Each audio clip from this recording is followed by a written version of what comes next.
I can remember during the House Judiciary Committee Rodino hearings on Nixon impeachment in the summer of, what was it? I'm trying to remember, 74, 73, whatever it was.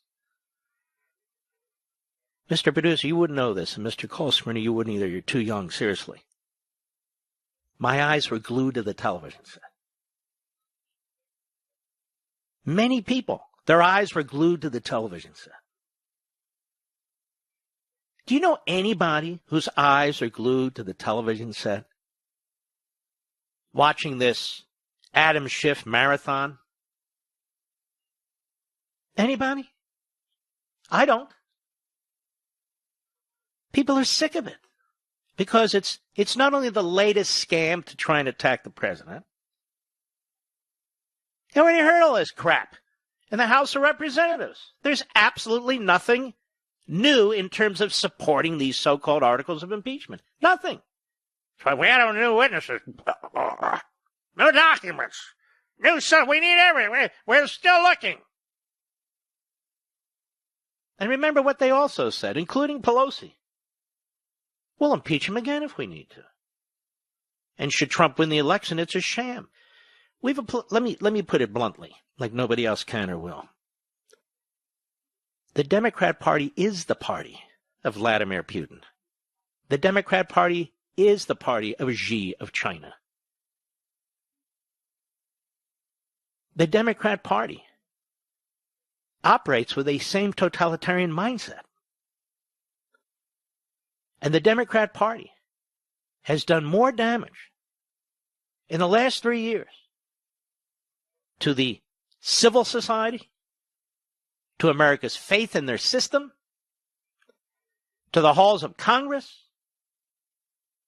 to the Constitution, especially the impeachment clause, than Vladimir Putin or Xi or any of them could possibly do. And then they tell us they're prayerful, and this is a somber moment. And then the press tells us, we're the free press.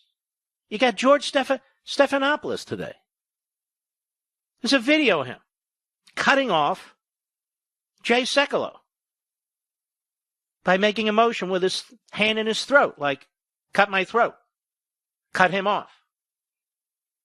We're not fooled by this. This isn't some great historic moment where Congress is righteous and Congress is standing up to a president that needs to be removed because he's a danger to the country. Serious people don't believe that for a second. He's been president for 3 years. He hasn't done anything dangerous to the country. He's followed the Constitution. He's followed every single court order. He's followed every statute. He hasn't abused his power. You got senators writing letters to Ukraine, threatening them.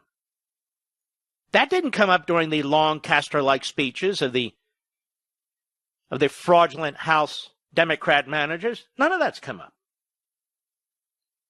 All this cherry-picking of video and audio and cherry-picking of documents and so forth, that's what you do when you reject a legitimate process. And they do. And they rejected it in the House. Then you have some people who are writing editorials and saying things that are absolutely ridiculous. They do not understand the impeachment process. And I mentioned it briefly. I should mention it again. There's 2 great pieces at the Federalist, highly critical of an editorial National Review. And they're right. Basically what they're saying at National Review, corporate, collectively, just admit, Mr. President, your phone call wasn't perfect. Just admit you shouldn't have said what you said about Biden. But then say it's still not an impeachable offense. What? Oh, yes. And then Adam Schiff and the Democrat managers and Chuck Schumer and Pelosi and the media, then they're more likely, you see, to embrace your argument. And it's a more legitimate argument, they say. Now, where have these people been for 3 years? Where have they been? The president has been accused of so many crimes, real crimes, and abuses of power by these very same people that have all been baseless and illegitimate. That they think that kind of an approach is going to win anybody over? First of all, I insist, and I have insisted, that it was not a problematic phone call. And I will continue to insist that, regardless of what everybody else says. I do not believe that Joe Biden and his son, and as you'll learn Sunday on Life, Liberty, and Levin, should get a pass. I don't have a problem with the President of the United States raising it with the President of Ukraine, among many other things. He didn't raise it in connection with anything else. He didn't make any threats. There was no pressure. We know it. We have the transcript. The President of Ukraine, the Foreign Minister of Ukraine have all said the same thing. We can read it with our own two eyes. We don't need interpreters. We certainly don't need politicians and partisans interpreting it for us. It's released. It's exculpatory. We read it.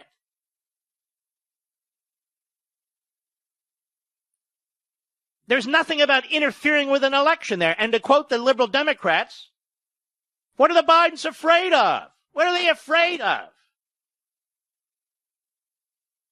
Now, I'm sick and tired of this. I've been around long enough to see how Republicans and conservatives are treated, investigated endlessly at the drop of a pin. And Democrats get a pass. They get a pass. More often than not.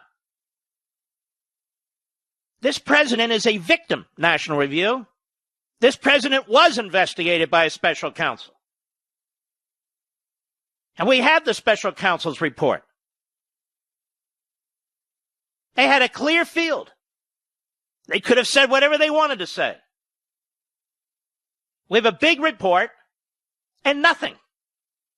You can read around the edges, you can read between the lines, but you shouldn't have to. What did it say? In the end, it said nothing. Donald Trump had spies inserted into his campaign by the Federal Bureau of Investigation run by the Obama administration. That is a fact. The FISA court was corrupted. I'm starting to think, intentionally so, based on how they're going about their own investigation. And the Department of Justice has now admitted that the prior Department of Justice got 2 extensions to an actual warrant that were illegitimate. Illegitimate. We have a special counsel appointed at the pressure of Chuck Schumer, pressuring Rod Rosenstein, the Deputy Attorney General. Never forget it was Schumer pushing. And we have a report where the prosecutors in the second volume are fighting with each other, but no definitive statement of criminality whatsoever. None. And a definitive statement of no collusion.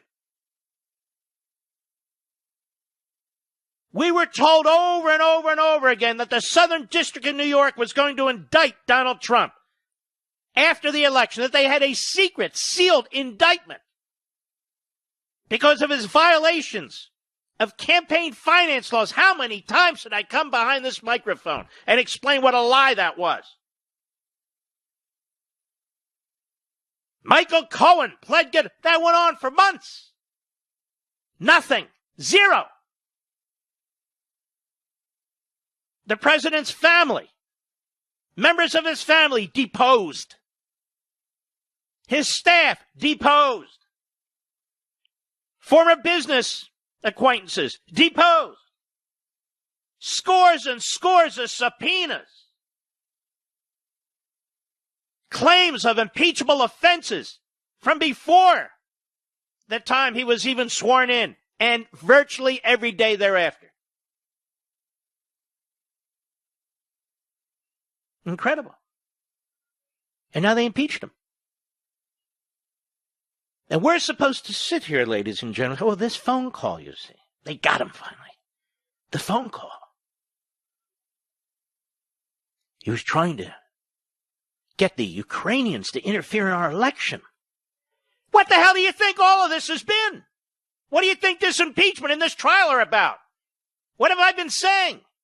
They're interfering in the election. They're interfering in the 2020 election. They're trying to deny the Republican nomination to the sitting Republican president. They're trying to deny the legitimacy of the 2016 election. They're already projecting the illegitimacy of the 2020 election if Trump wins. If they win, of course, it's nirvana. It's paradise.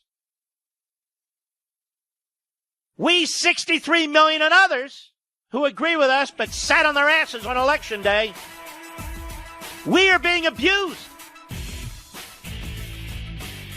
We are being victimized. We are under attack. And we are under attack by the Democrat Party news media and by the Democrat Party. More when I return.